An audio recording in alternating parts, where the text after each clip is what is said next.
court, and the judge says First Bank's case is a classic case of abuse of court process.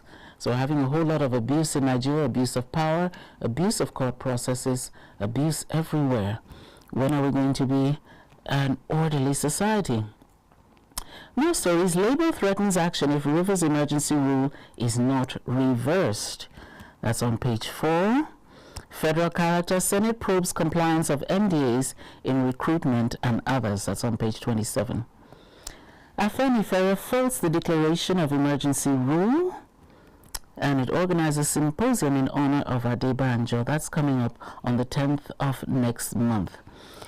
Other stories here. Kaduna train attack. Tukur Manu's trial suffers setback. Why did it suffer setback? Open page 21 of this morning's Tribune, you'll find out. We will enforce anti-grazing law in Oyo State. The police are saying anti-grazing law will be enforced after so many have lost their lives, page 26, on the farmer-herdsman clash. Let's go to the Blueprint newspapers this morning and see what the Blueprint has for us on their cover of their dailies this morning. The Blueprint is talking about Natasha Gate, all in the news. New twist as INEC picks holes in recall petition. It says here, Justice Egwatu washes hands off case. I never received 500 million naira from Akpabio.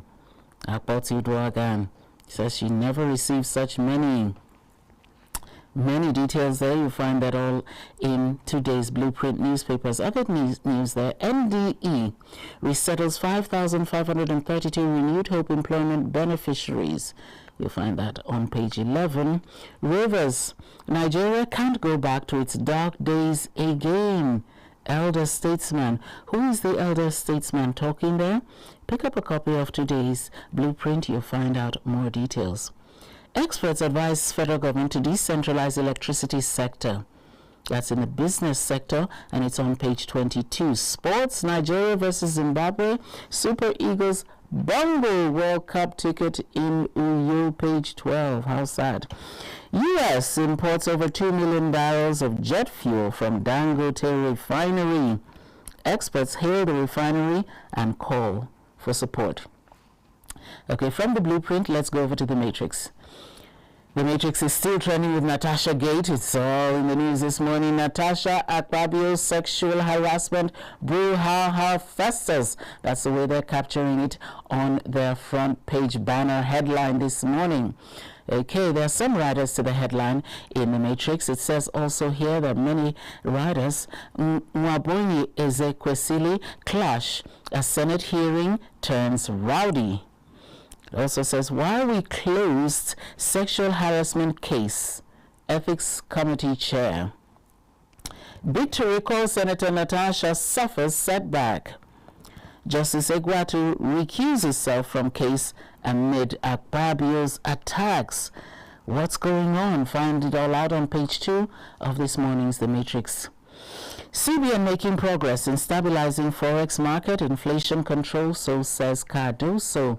That is the current chair of the Central Bank of Nigeria, Olayemi Cardoso, saying that the Central Bank of Nigeria is making progress in stabilizing the forex market, making progress in inflation control. Is that true?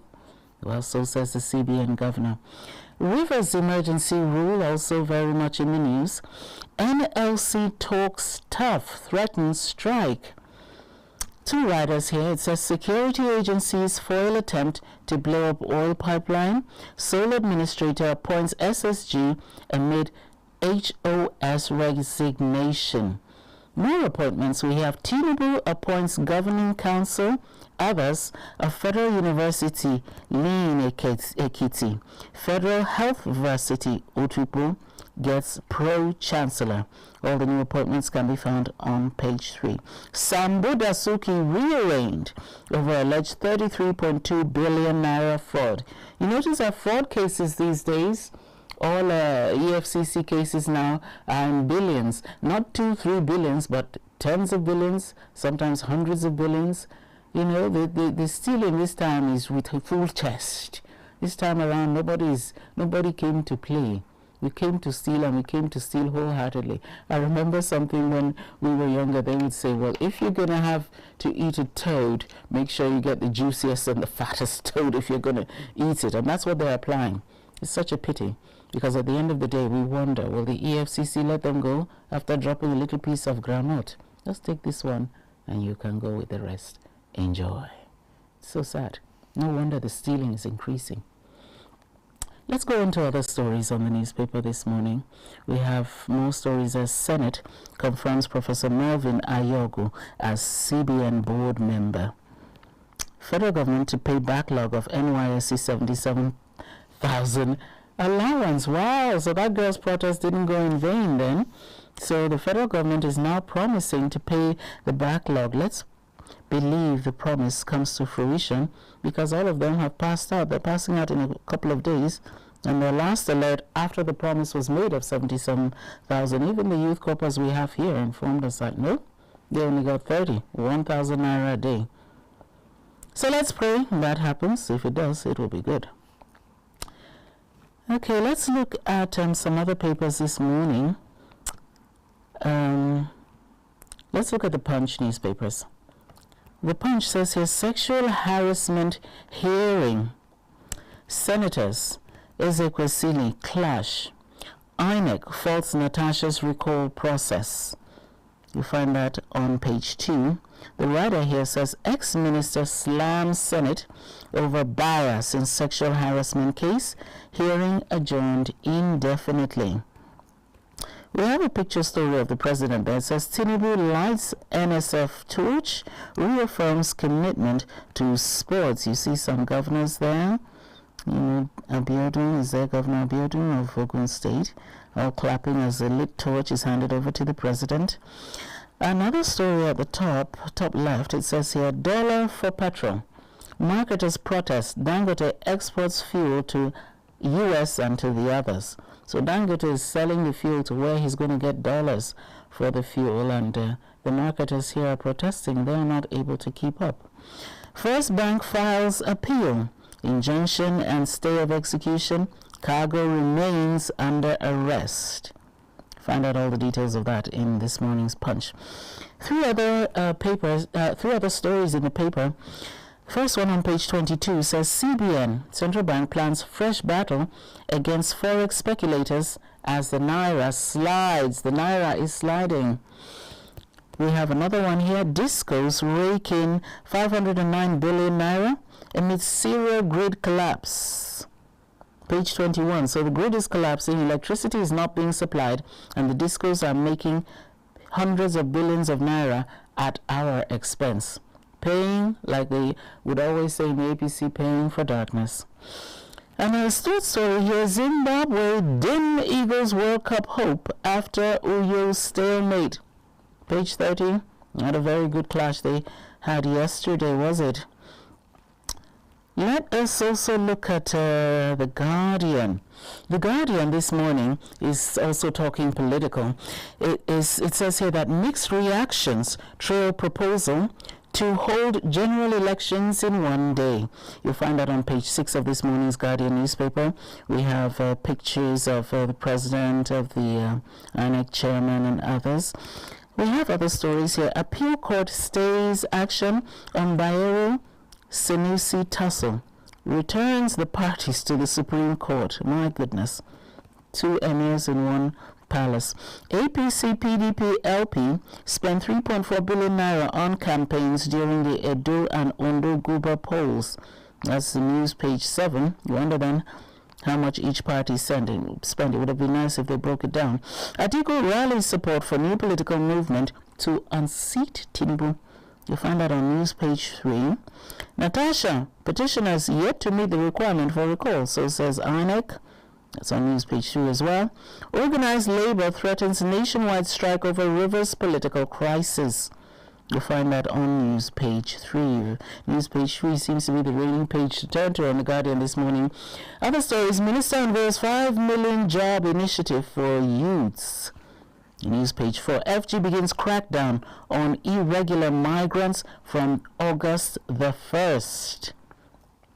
Again, General Hydrocarbons Limited floors First Bank in court. That's an ongoing case that has been trending in the news. You want to pick up a copy of the newspaper to get all the details. Daily Independent, another very interesting political story is coming this morning from the Daily Independent, where, there was this proposal to have all the elections all in one day rather than staggered elections. We have presidency, Senate and House of Reps on a certain day, then governorship, House of Assembly, and then on another day, and then on a separate day again, the ones for the council chairman. Well, the council chairman is understandable. Theirs is a 3-year tenure. But for the rest, there's a proposal now for all of them to be done on the same day. Well, that's what the Daily Independent is looking at critically today after the House of Reps said here, Reps consider appeal court as a final arbiter for Guber election petitions. They want election disputes resolved before winner swearing in. That was something that was mooted before and still didn't happen. Advance single election date for all political offices.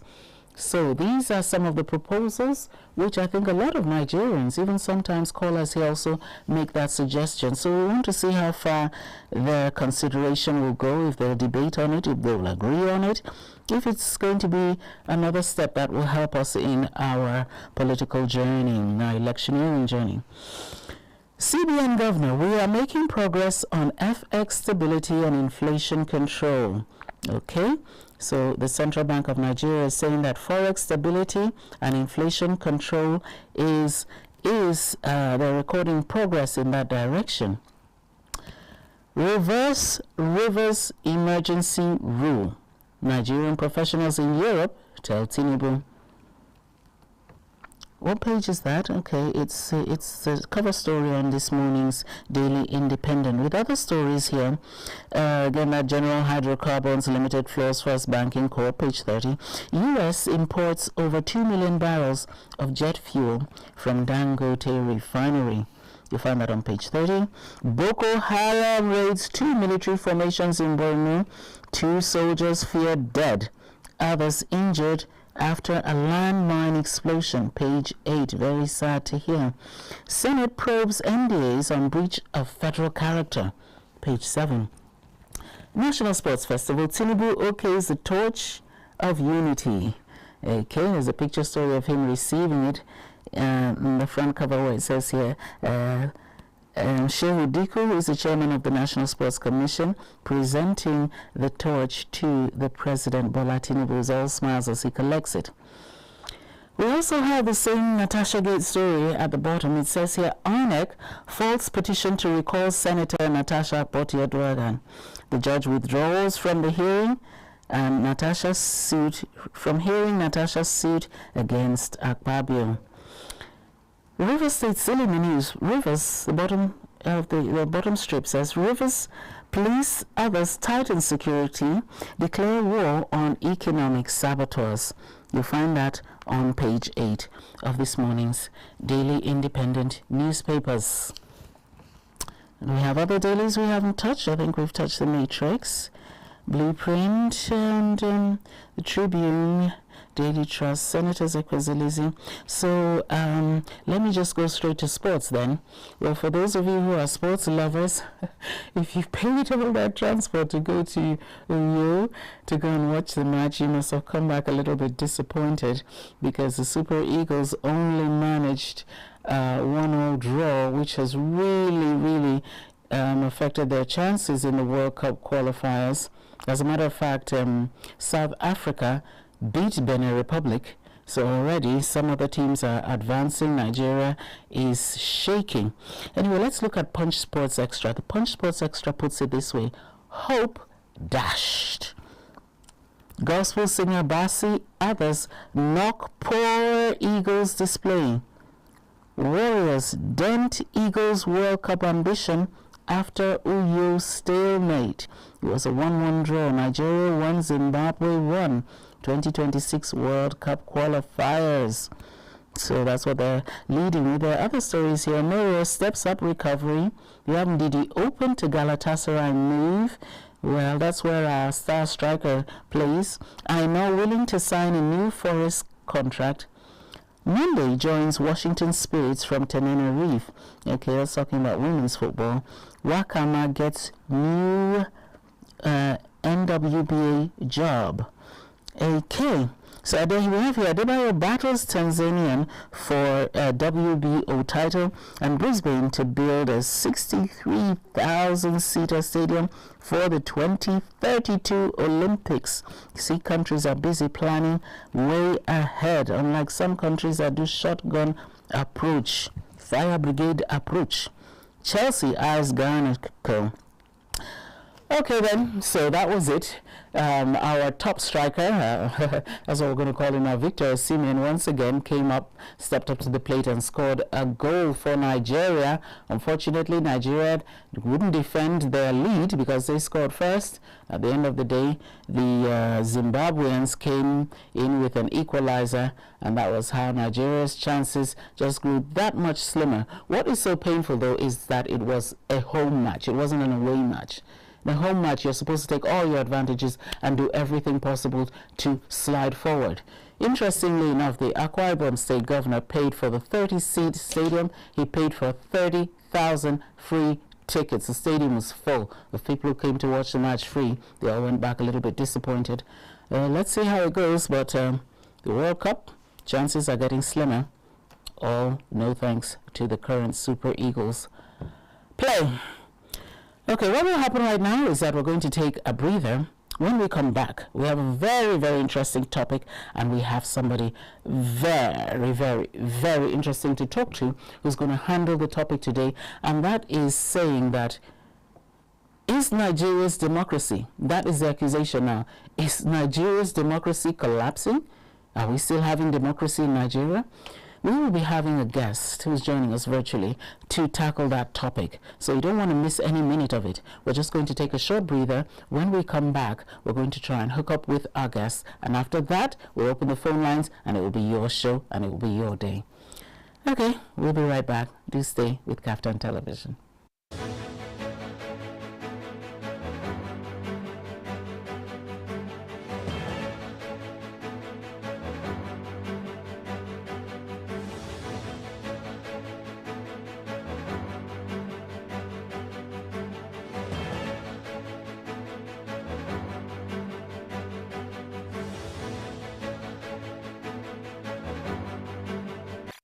Imagine a beautiful world. That's our slogan at Captain TV. Hello there. I am Ruben Okala. Hello, I'm glad to have you join us again on the news on the hour, reaching you live from our studio in the nation's capital.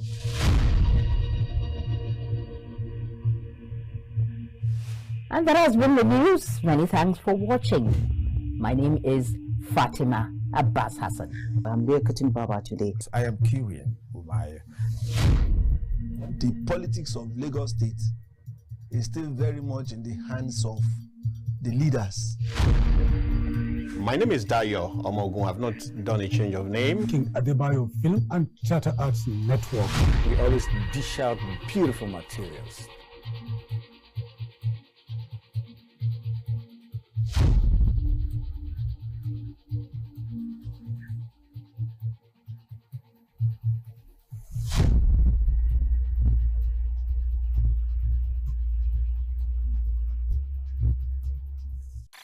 Imagine a beautiful world.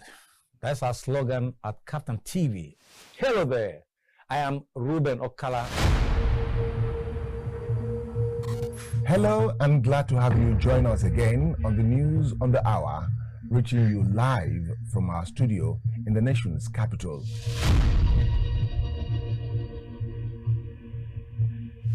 And that has been the news. Many thanks for watching. My name is Fatima Abbas Hassan. I'm there cutting Baba today. I am Kirian Umaye. The politics of Lagos State is still very much in the hands of the leaders. My name is Dayo Omogun. I've not done a change of name. King Adebayo Film and Theatre Arts Network. We always dish out beautiful materials.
Glad to know you're still there. Thank you for staying true to Kaftan Television. Yes, like I told you, this segment of the program is going to be most interesting. And if you're just joining, you haven't missed too much, because we're delving right into our interview segment. And after that, we'll open the telephone lines and you can participate. All right. It's been said by a whole lot of people that democracy is not working in Nigeria. Oh my goodness. Well, when you hear that, like a side talk, you might wonder that, well, let's just, ignore it. But when it's being stated by a lot of erudite Nigerians, you begin to take a second glance and wonder, why are people claiming that democracy isn't working in Nigeria? Aren't we in a democracy? Don't we have democratically elected leaders? Well, we have joining us virtually this morning the National Publicity Secretary of the ruling party, in the person of Mr. Felix Muka. Mr. Muka, thank you very, very much indeed for sparing the time this morning to join us here on Kaftan Television to make sense of this not going away talk that we're hearing in Nigeria. Good morning. Morning, can you hear us? Good morning. Good morning, you're welcome. Okay, let's delve straight into the topic. Well, some people have been saying here and there that democracy isn't working in Nigeria. Oftentimes we want to ignore that because, we're in a democracy. We have democratically elected leaders. But at a point now, this statement is coming from very erudite, personalities, from leaders of thought, from people who shape public opinion. So, as the National Publicity Secretary of the ruling party, we would like you to please shed more light on it, especially in view of the fact that the mantra was renewed hope. Well, yes, the mantra was and remains renewed hope in Nigeria. Now, what trends regarding statements made by some individuals, some citizens, however eminent they may be, has to do with simply an expression of individual political bias. Some of them are leaders who have had the opportunity to govern this country and left, quite frankly, lackluster record behind them. Record that Nigerians barely remember in governance. Now, the fact that they can, in fact, come into space, go to an event, and make those statements without consequences contradicts exactly what they say. If democracy is not working in Nigeria, you cannot possibly stand on a podium and lampoon the government of the day as you wish, use any words, describe, and then get to go home to your family. That is evidence that our democracy is working, that people can speak freely. That any individual, whether they are, Goodluck Jonathan or former president or individuals or youth corpers, they are speaking as they wish. That is a primary of whether or not a country, has democracy. What is democracy after all? If not the freedom to be a citizen and to, speak as a citizen and to move around freely and to participate in the, politics of the country, pursue your economic determination, and, just do what you wish, of course, within the, limits of the law. Is there anyone, you are here interviewing me, carrying on your business as a media person, and no one is interfering with that? So, look, people can make statements because for the moment, for the time, it advances their parochial, partisan interests. And that's what you're saying. These are members of the opposition who think that part of their role is to, portray the government in bad light. But otherwise, when they say democracy is dead in Nigeria, they do not and cannot substantiate that claim. So we don't quite, frankly, we don't care about it. We can say what they like, but Nigerians know better than these are just politicians who are warming up the season and looking to throw more at the government in their own calculation to expand their opportunities and their prospects. That's all. Okay, well, that will go for those who are like gearing up to contest. Maybe we could mention names, people like maybe Mr. Peter Obi. We could mention Alhaji Atiku Abubakar, yeah? But when we have such statements coming from people like Sir Emeka Anyoku, and coming from former presidents, their tenures are over, they can't contest any longer. Could it still be seen as political and, gearing up for 2027? Or is there more to it than meets the eye? No, it's totally partisan, not just political, it's completely partisan, on the part of, many of these speakers. The fact that Goodluck Jonathan is not contesting does not mean he has no political interest. Does not mean he has no political party that he is a part of, or that's not the case. These are individuals who are, heavily invested politically, who have a stake, whether or not in their office. They have, vested interests in, political platforms, and even a commitment to advance those interests. So, you cannot listen to Goodluck Jonathan and think that he's speaking because, yes, he's a statesman.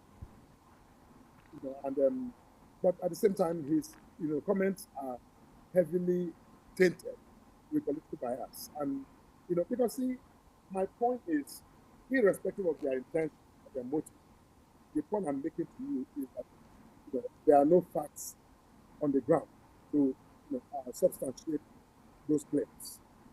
Have a fully functioning democracy, elected officials at the national level, at the state level, for the most part, many states level, these were voted in by Nigerians.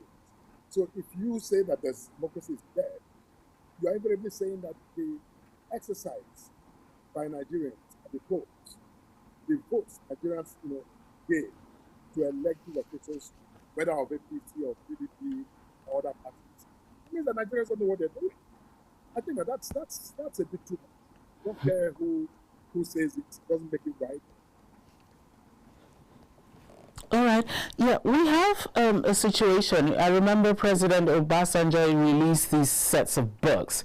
I used to call them my series, my command, my this and my that. If you go through them, you discover that he really eulogized himself. And from then on, he's made it a habit to knock down all consecutive governments after him, giving this impression that only him was perfect, everyone else has failed. So maybe on the part of Obasanjo, you'd be a little bit queasy, right? But for somebody like President Goodluck Jonathan, shouldn't we take a second look? I mean, I'm not being political here. I'm trying to play the devil's advocate, because he's somebody who doesn't speak. He does not. He said people keep urging him to speak out, but on this state of emergency and sending away the governor in Rivers State, he is saying that this is giving us a very bad outlook diplomatically on the foreign scene, and he says it's not too good for democracy. Well, if he is saying that, should we see it beyond the political bias or coloration? Should we take a second look at it, or should we just dismiss it? First of all, let me say that the audio is very poor. I can barely hear a lot of things you're saying. Oh dear. It's breaking up quite a lot. However, but I heard the last part of your question. Right. Nigeria is a constitutional democracy. Nigeria is governed by laws. Nigeria is not governed by the opinion of any individuals, whether they are regular citizens or they are former presidents. Nigeria is not governed by the opinions of President Obasanjo or that of President Goodluck, former President Goodluck Jonathan. Nigeria is governed by our constitution and by the laws legitimately made by the National Assembly of our country. The Constitution provides the authority to the president to govern.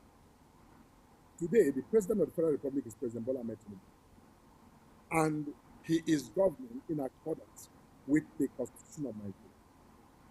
The proclamation of emergency rule in Rivers State and the actions taken pursuant to that proclamation are actions that were legitimately undertaken by this president in accordance with his constitutional powers and duty.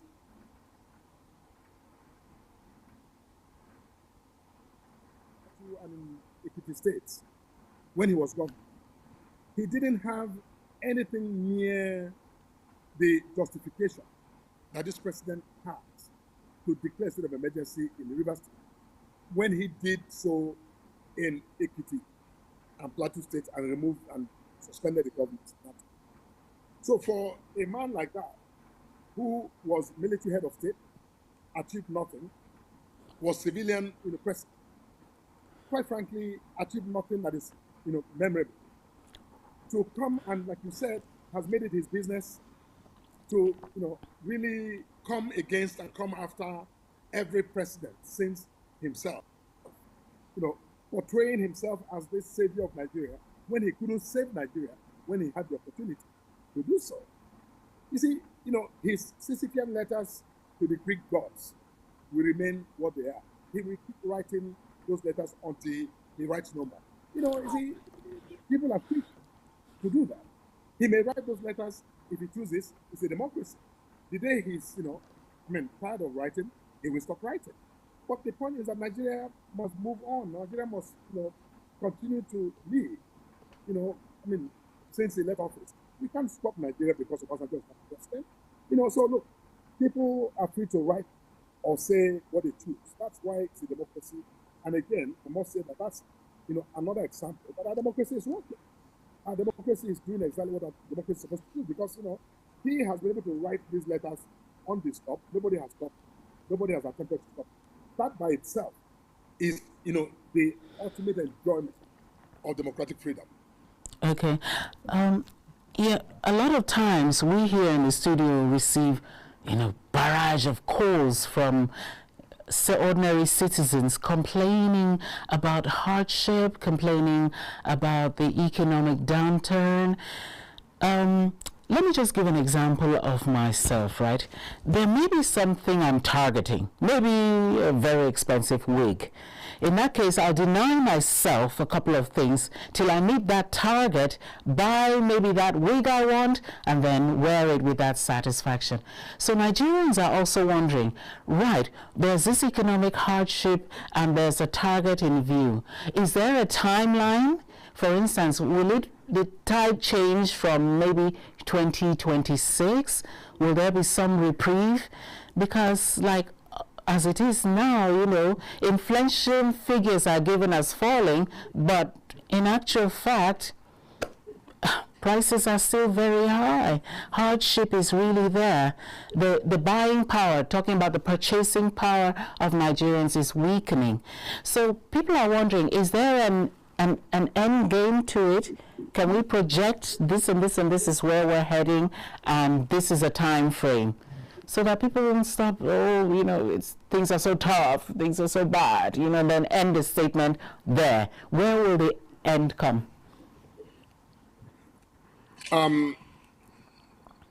Now, I'm sure you know that the conditions you are describing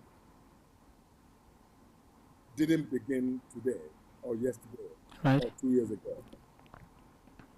The economic conditions that we're discussing today were created generationally, were created from a long time ago, were created before and during Obasanjo's time as military head of state, up until he became president.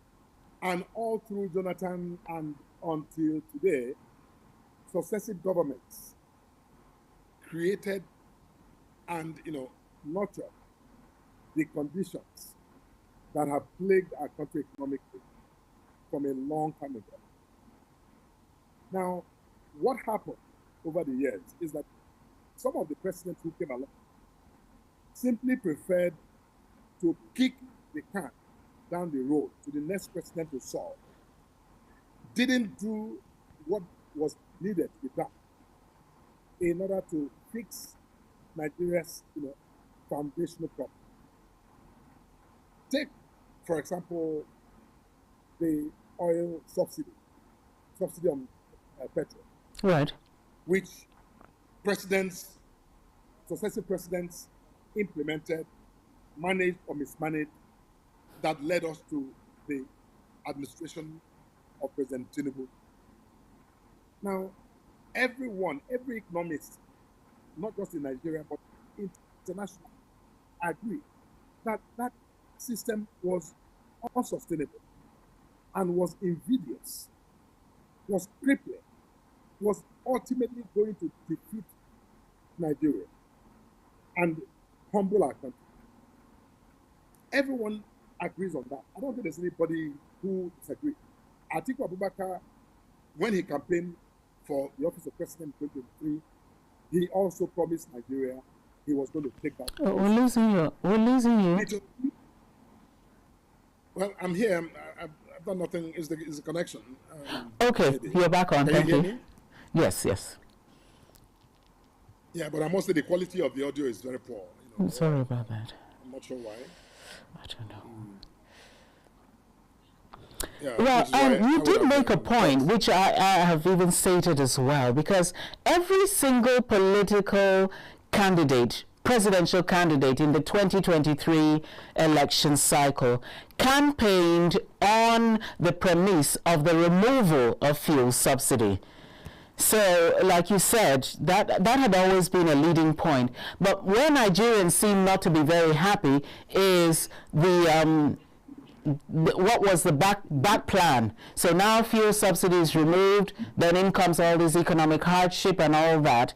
But there has been a low citizens' participation because the fuel subsidy money was removed from the handlers and the people who are benefiting, placed into the hands of the state governors. But surprisingly, citizens never ask governors, what are you doing with this money? So that is really a point for citizens' participation, and I might not want to labor you with it. Now, I want to talk about security. I've said many times on this program that the last Christmas cycle was a wonderful time in Nigeria. Usually, Christmas, New Year period, we will have uncountable people killed, worshippers killed, people going to the New Year slaughtered and that kind of a thing. It didn't happen this time, showing that this administration is maybe not perfect, but moving ahead security-wise. However, there's this naughty question of the Lakurawa. When you have issues of Lakurawa, we don't seem to see 10,000 troops have been deployed over to where we heard a Lakurawa attack. But we find 10,000 troops deployed for political issues like an election taking place, a by-election taking place, even this river state of emergency. Already a military man has been placed. Why do you have a huge number of troops sent there over a political issue? And then, we don't see the same whether you have this Lakurawa reigning supreme. So can you tell us, I mean, you don't have to tell us, the real security issues, but can you tell us some of the ways, the current administration is assuring us of better security as the administration plays out? Look, the efforts of the administration to tackle insecurity in our country is self-evident.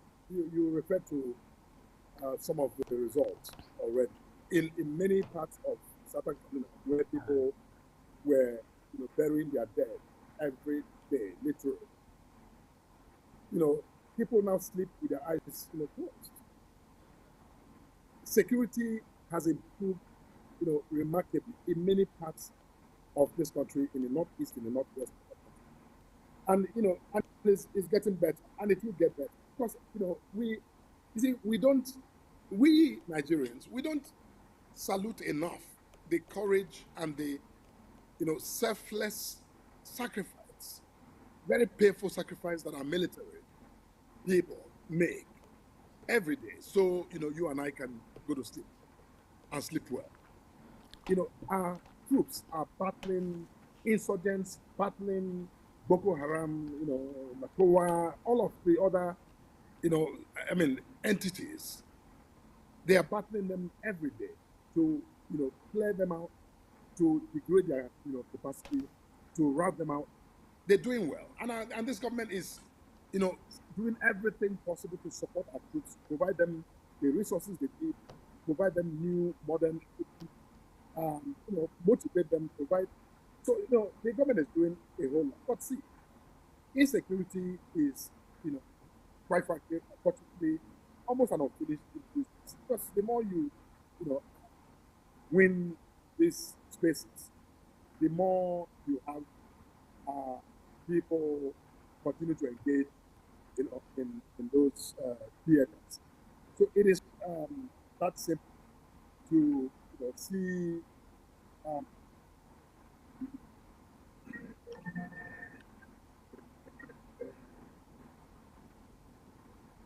Can you hear me? Yes. Sorry, I was getting an interruption. Okay, it's even louder now. We can hear you better. Okay, great. So I was saying that insecurity is something that is something you do. You do your best to solve it, but of course the elements who are committed to promoting violence, to engaging in violent acts, will continue. And it's not just in Nigeria; it's everywhere in the world. I mean, there's no country in the world that doesn't have its own share of insecurity or challenge. But what I think is important to underscore here is that this president, perhaps more than any president in recent time, has really taken the battle to the insurgents and to these terrorists, and our troops are doing fantastic. Now, Right. as for yes. This it's hard to plan, I would say, without knowing how many people you're planning for, how many people you're catering for. But we've had past administrations promising, allocating, appropriating huge sums of money towards the national census, and we come back not knowing how many we are. So also 200 million people, 230 million, we're just projecting, we're just guessing. So how are we able to do our planning without it, without a census? And is this administration promising us to deliver a national census?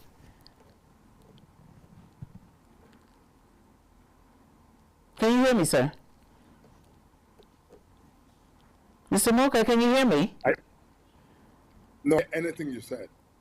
Oh, said, okay. Will the Tinubu administration conduct national census? Other administrations have promised, have allocated money, appropriated money, failed to do it. This president does anything and everything he says he's going to do. So yes, I am aware that there are efforts to build up that process to have a head count in the country, and I know that, like he's done with every campaign promise he's made, he will deliver on to create better record, better data for planning and for coordination purposes in our country. Okay. How about we're having epileptic power supply? People in Band A are suffering, all the bands are suffering. What's the game plan for electricity? Because, I'm sure where you are also feeling the effect. Electricity is epileptic. It's getting to a point where we're paying for darkness. What's the plan of the administration? Because electricity is central to life in today's modern world. Nikki, I'm sure you know. Yeah. Under this administration, Nigeria has produced more electricity than we have ever ever produced in the history of our country. And that's in the public record. I'm not saying anything that Nigerians don't know. We have had more electricity under this administration than we've had under previous administrations in Nigeria, whether military or civilian. But it's work in progress. And I think that as the authorities have assured, they are working hard not just to improve generation, but also to create a more efficient system for the distribution of electricity. So yes, right now I think the record we hit the peak recently at well over 5,000 to 6,000 megawatts of power, which has never happened.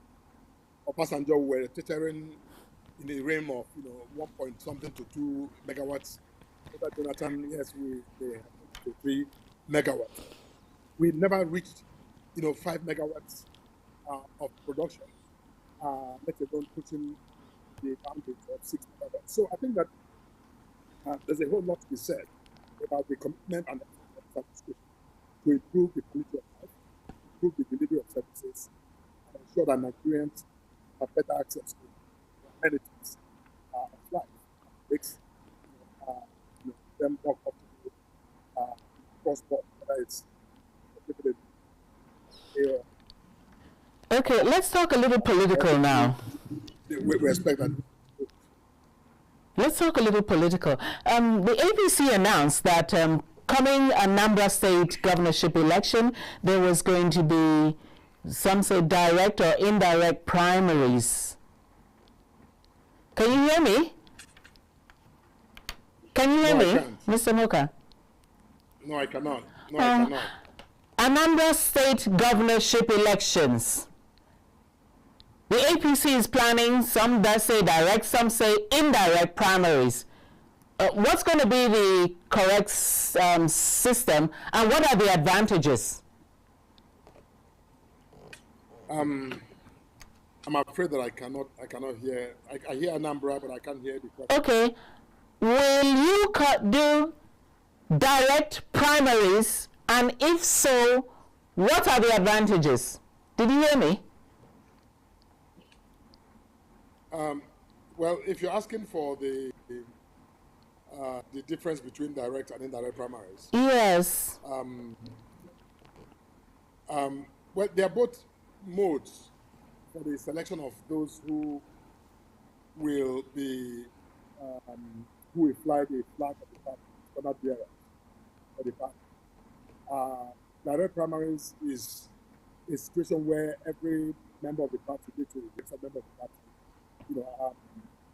is allowed to participate in the selection of the candidates of the party. Indirect primaries, goes through to select delegates who then, the voters select delegates who then make the choice of those who become candidates in the election. And I think that's, in the case of Anambra State, opted for indirect primaries where delegates will be elected to elect the candidate for the party in that upcoming election. Yeah, what do you predict are the chances for APC? We expect to do well in Anambra State. I mean, Governor Soludo has been quite lackluster in his performance, and I think that the people of Anambra State will want now hope to align with our party and to select whoever emerges after our primaries on April the 5th to govern that state and bring the state rapidly into economic growth and development. Well, there are some claims in some quarters that Nigeria is sliding into a one-party state. APC seems to be, ubiquitous, and now it's like we're sliding into this one-party state. Is that a target for the APC to convert Nigeria into a one-party state? No, first of all, suggesting that the country is sliding, the use of the word sliding is disingenuous. It's not, doesn't make any sense in a democracy. Now, political party, just like we have the PDP, that was the former governing party of Nigeria. Now, what is the point? What is the point that people make when they say the country is sliding? You know, has anyone stopped the PDP from being the PDP? The PDP is a political party.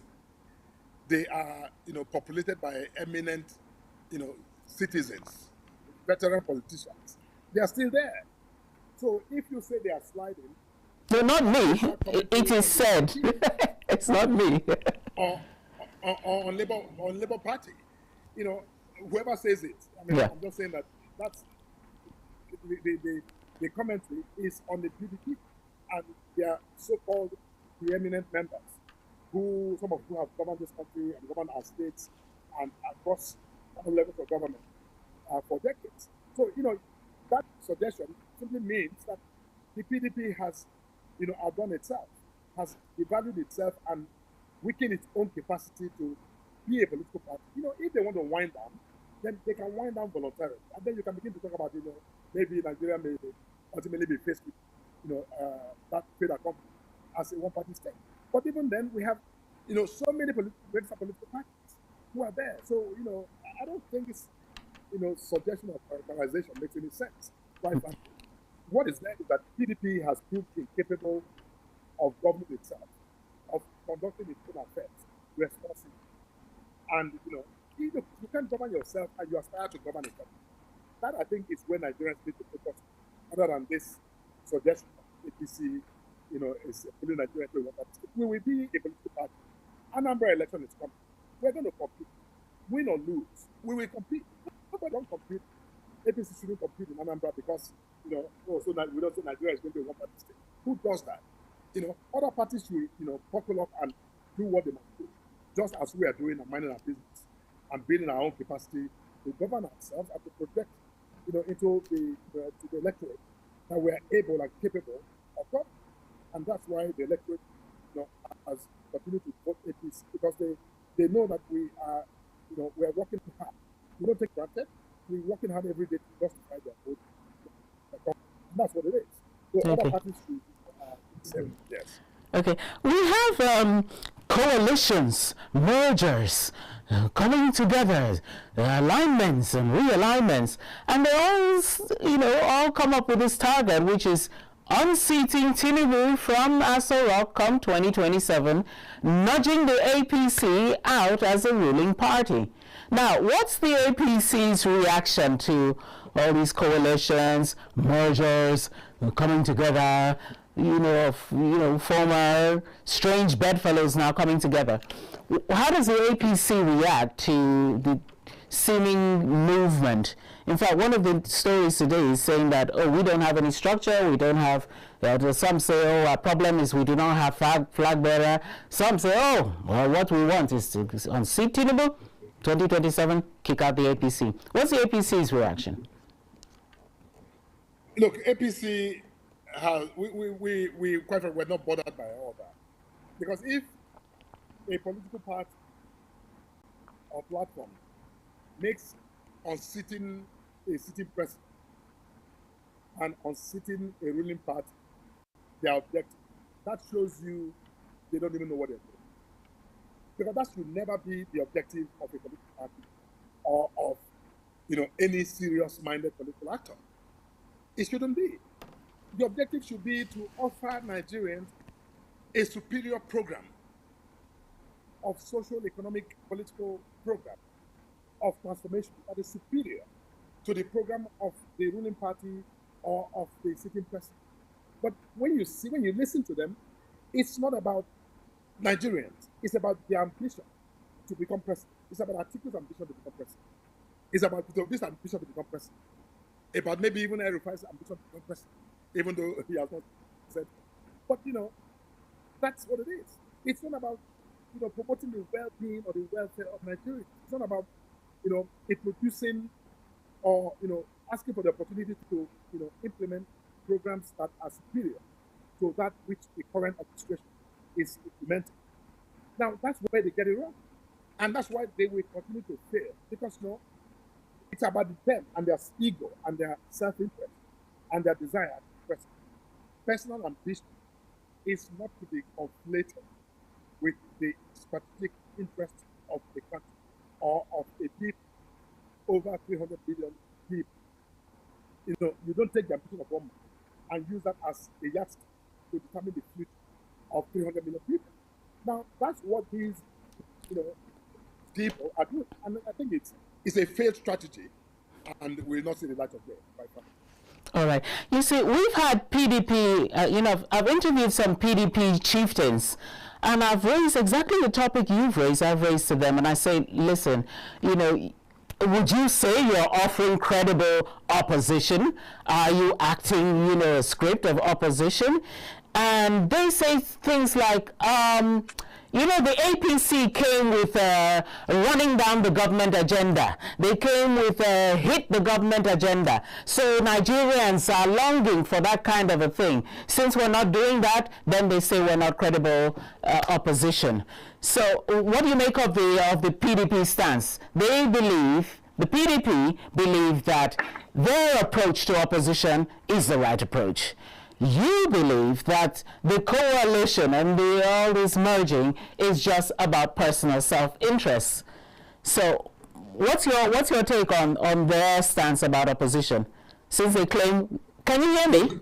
They claim when APC was in opposition, it was all about pull down, attacking, you know, hit the government system. That theirs isn't. It's all about providing credible opposition, which I don't know. What do you think? The PDP is incapable of providing opposition, let alone a credible one. The PDP, as I said earlier, does not even know who its national secretary is. The PDP is lost in its own world, in its own murky world. No. Even the Supreme Court, you know, returned the question to them to say, look, you go back to your party and determine who your national secretary is. So a political party that does not even know and cannot determine who its own national officer in an important position of national secretary is, cannot possibly offer any system of opposition, whether credible or not. So, you know, the PDP is not doing, they're not living up to even their own definition of their own objectives. So how can they offer Nigeria the kind of opposition that Nigeria deserves? When APC was in the position, APC, yes, was very focused and organized and programmatic in its, you know, opposition against the previous government. So, you know, look, and they like to blame their incapacity on the APC. We are innocent. We are not responsible for their predicament.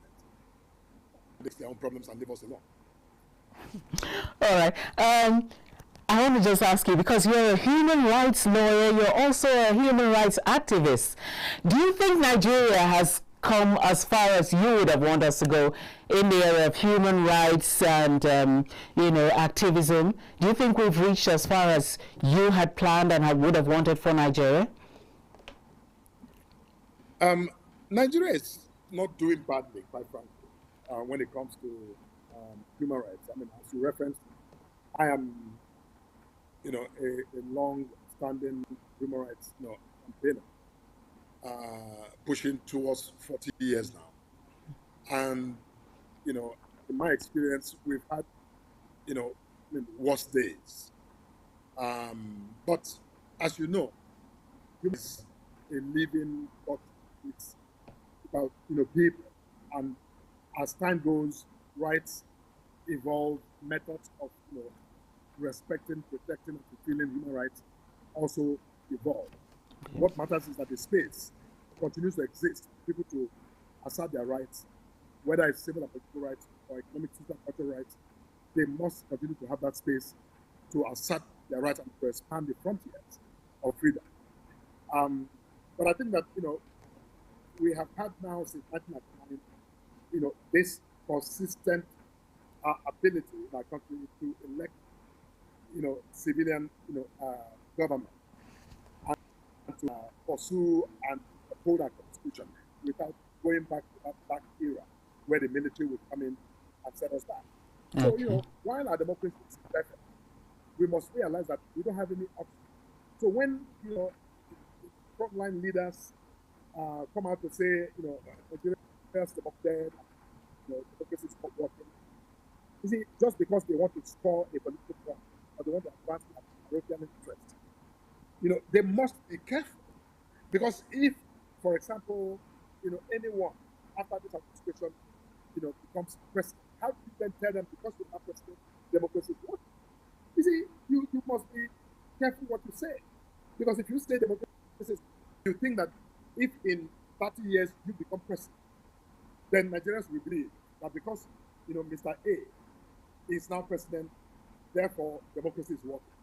You see, it doesn't work like that. So I think that they ought to, prioritize their duty to country over their selfish political interests. All right, thank you. What I want us to do right now, we'll take a very, very short break, and I want you to please tilt yourself to my right, probably to your left, because you're a little dark. The audio, we can hear you, but we can barely see you. So please, let's go on a short break. Please tilt yourself a little so we can see you better. You're a little dark. No, further this to my right, which is your left. So let's just take a quick time out, adjust, and okay, if you could just turn a little bit. And then I also want the telephone lines on, so if you are a viewer, just hit your telephone and you'll be able to engage directly with the All Progressives Congress National spokesman. Ask him questions that have been bugging your mind, things you want to know about the current administration. He's here for us here on Kaftan Television. So that's the number. Hit the phone. We'll pick. He's here for us, and we can then go ahead for our audience participation.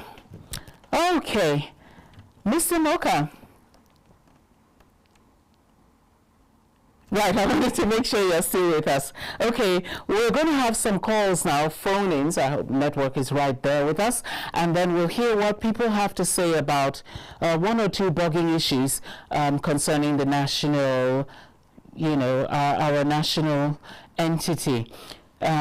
Like you said, you've dealt very passionately and succinctly with the current claims that democracy is not working in Nigeria, because Nigeria is actually a democracy. It's not a military rule.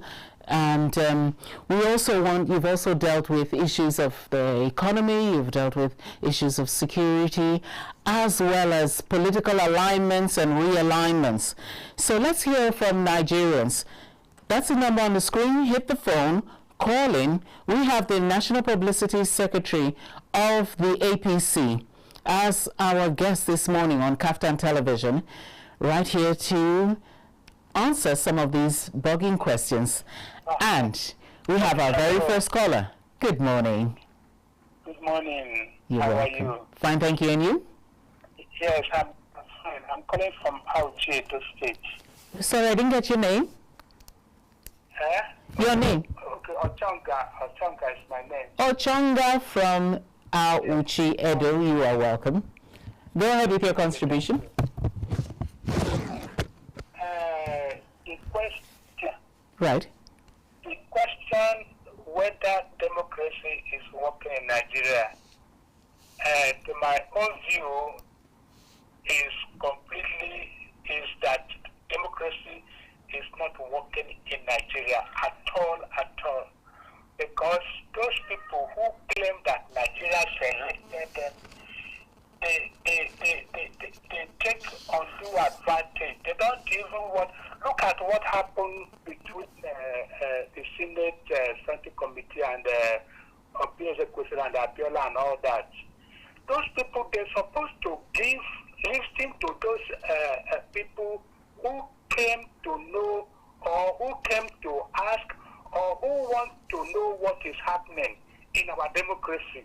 If they say this is democracy, those people are supposed to be, to be mild. They're supposed to be, because they say that we represented them. I mean, they say that we elected them. If we elect you to go and represent us, the way they are answering, the way they are acting, the way they are they are doing. Is that what a leader elected by people supposed to do to those people that elected him? It's not supposed to be like that. But they just, everything they do is with impunity, telling us that we Nigerians are not the one that elected them, but their money elected them into that post. And so they can do and undo, and we cannot do anything. Please, democracy is not working, but rather democracy is dying. We are bleeding, we are suffering in the name of democracy. Please, we should, those people who say they are our leaders by force, they should go from the presidency to the Senate to the judiciary to the all of them. They should go back to the drawing board and study. They should go to school. They should go to American school to go and ask Americans how does democracy operate? How do we do it? How does it work? How do we rule the people, or how do we govern the people?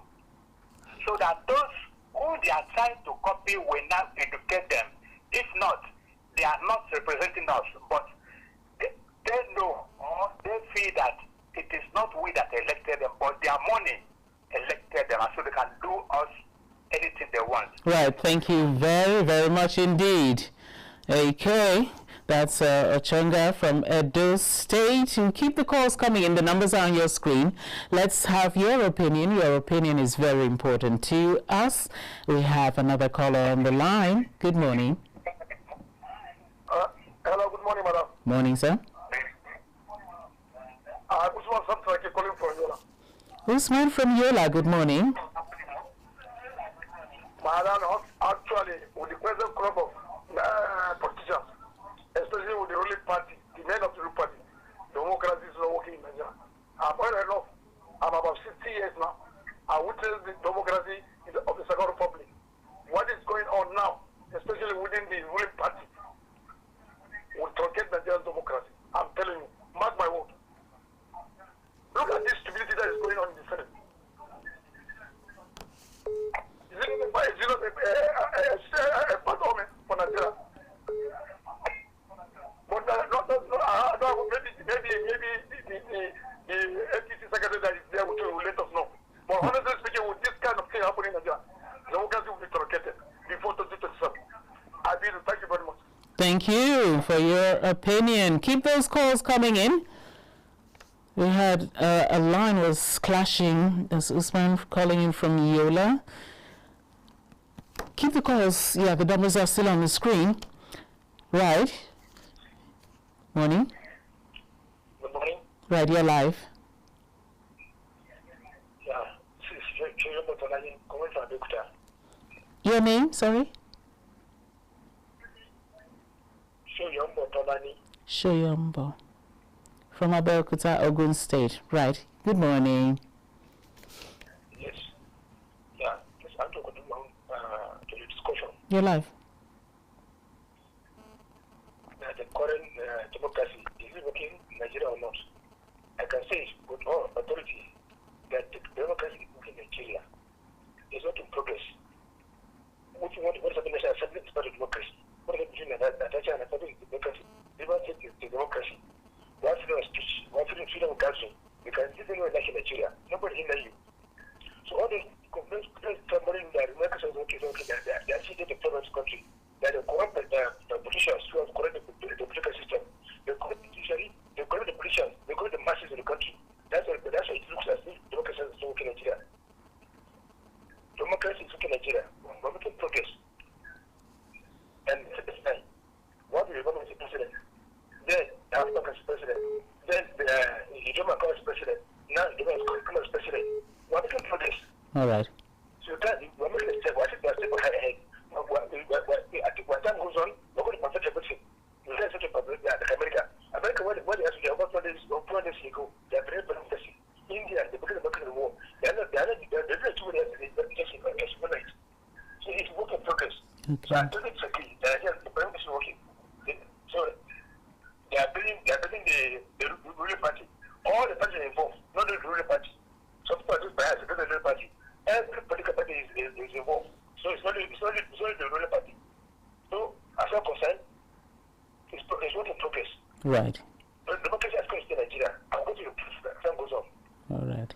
Thank you for your opinion. And that was Shoyombo calling from Abeokuta in Ogun State. He's saying democracy is working, it's just that it's a work in progress. And that in the course of time, we're going to have some improvement. Well, while we wait for the callers, let's see if Mr. Moka, would you react to some of these calls?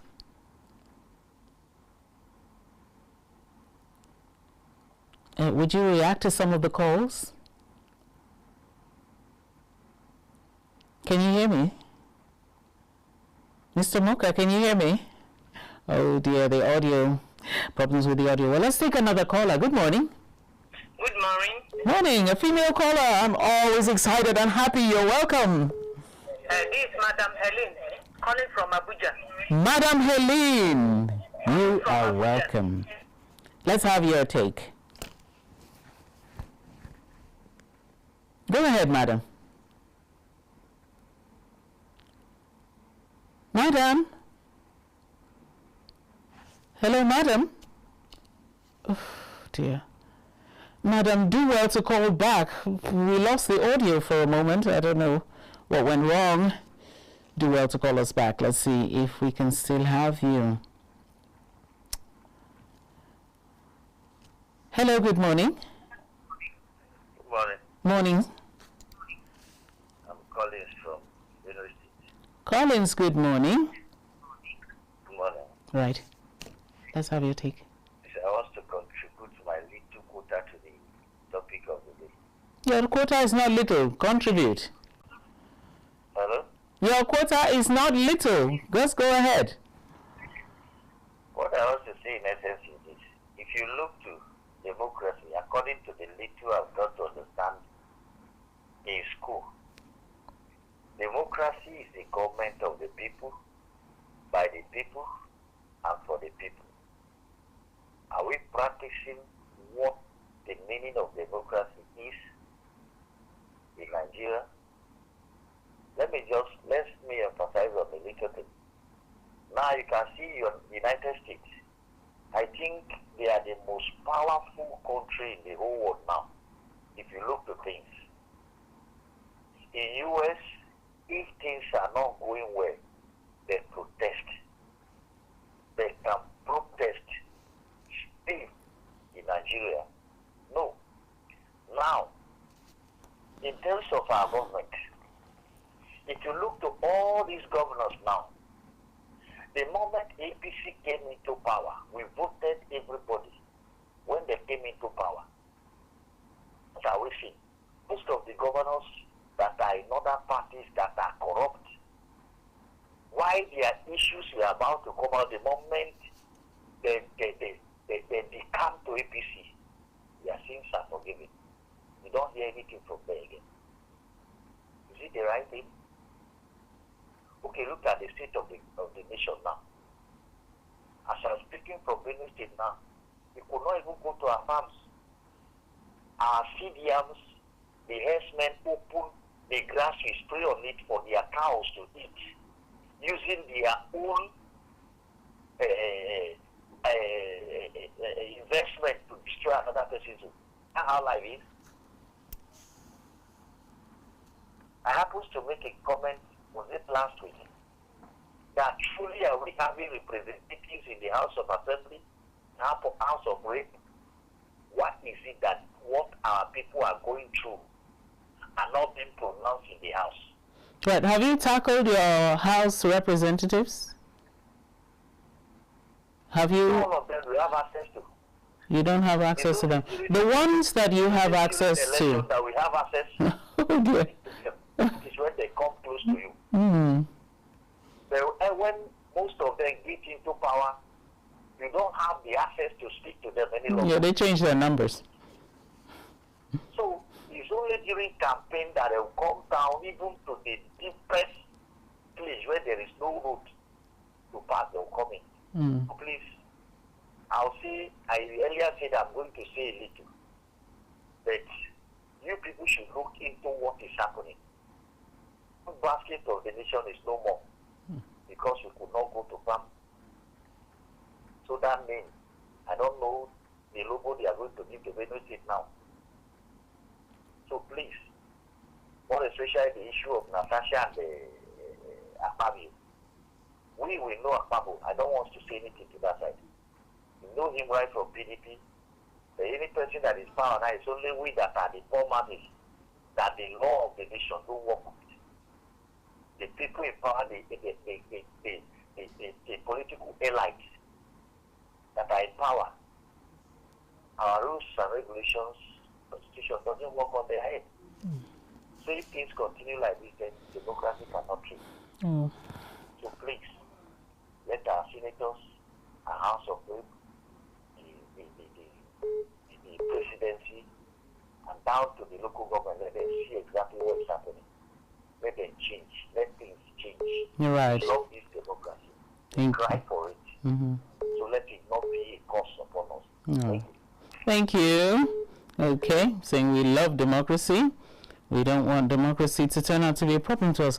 Well, he's raised a point about insecurity in Benue State.